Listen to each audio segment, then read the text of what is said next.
माल की खोज में इधर उधर भटकता रहा। जब वह एक जंगल से होकर गुजर रहा था तो उसे एक कुटिया दिखाई। उसमें एक व्यक्ति तपस्या कर रहा था। उसने सोचा कि शायद साधु के पास मेरे प्रश्न का जवाब हो। अतः जब वो घने जंगल में पहुंचा तो उसे विशाल पीपल का पेड़ दिखाई दिया। अतः उसने सोचा कि हो ना हो भूतनी का वास इसी पेड़ पर है। वो भगवान व्यक्ति से बोली, आपके इस सवाल का जवाब तो दे दूंगी, किंतु आपको मुझसे शादी करनी होगी। दोस्तों, एक बार की बात है, महाराज अकबर के दरबार में एक व्यक्ति को पेश किया गया। वो व्यक्ति काफी विद्वान था, किंतु उसका गुनाह ऐसा था कि उसको फांसी की सजा मुकर्रर की गई। फांसी लगने से पहले उस विद्वान व्यक्ति ने आखिरी बार महाराज अकबर के सामने दया याचिका लगाई।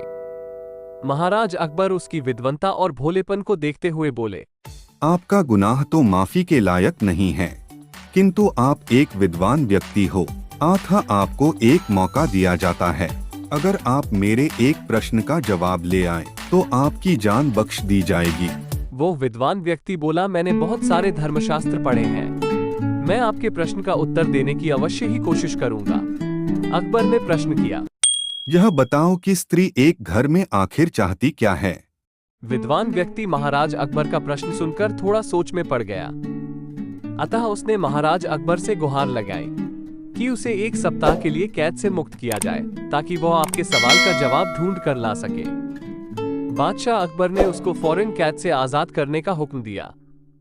वो व्यक्ति काफी समय तक सवाल की खोज में इधर उधर भटकता रहा। जब वह एक जंगल से होकर गुजर रहा था तो उसे एक कुटिया दिखाई। उसमें एक व्यक्ति तपस्या कर रहा था। उसने सोचा कि शायद साधु के पास मेरे प्रश्न का जवाब हो। अतः उसने साधु को प्रणाम किया तथा अपनी सारी दास्तां सुनाई। और साधु बोला कि जंगल में एक बहुत बड़ा पीपल का वृक्ष है। उस वृक्ष पर एक सिद्ध भूतनी रहती है जिसकी आयु लाखों वर्ष है। अतः आप वहां जाओ, वहीं इस प्रश्न का जवाब दे सकेंगे। वो व्यक्ति साधु को प्रणाम कर वहां से निकल चला। जब वो घने जंगल में पहुंचा तो उसे विशाल पीपल का पेड़ दिखाई दिया। अतः उसने सोचा कि हो ना हो भूतनी का वास इसी पेड़ पर है। वो पीपल के वृक्ष के आगे हाथ जोड़कर बोला कि कृपया मेरे सवाल का जवाब दीजिए।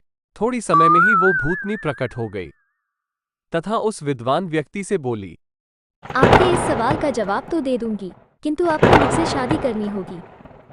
विद्वान व्यक्ति ने सोचा कि मृत्यु की सजा से तो बेहतर है कि मैं इस भूतनी के साथ ब्याह रचा लूं। अतः वह व्यक्ति उस भूतनी की शर्त मान लेता है। भूतनी उसके साथ एक शर्त और रखती है कि वह आधे समय तो भूतनी रहेगी तथा आधे समय परी बनकर रहेगी।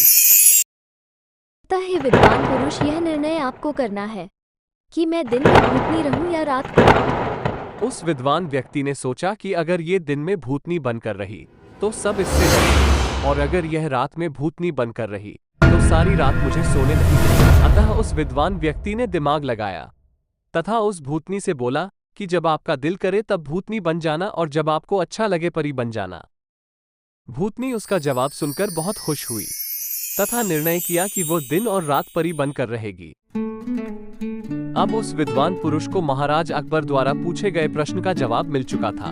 अतः वह अगले दिन दरबार में हाजिर हो गया तथा महाराज अकबर से बोला कि महाराज, एक घर में स्त्री सिर्फ अपनी मर्जी चाहती है। अगर उसकी मर्जी से घर चलता है तो वो परी बनकर रहेगी, और अगर उसकी मर्जी ना मानेंगे तो फिर वो भूतनी बन जाती है और सारे घर वालों को परेशान करती है। महाराज अकबर विद्वान पुरुष का उत्तर सुनकर ठहाका लगाकर हंस पड़े और उसकी मौत की सजा माफ कर दी। दोस्तों, कमेंट बॉक्स में बताना आपके घर में भूतनी रहती है या औरत।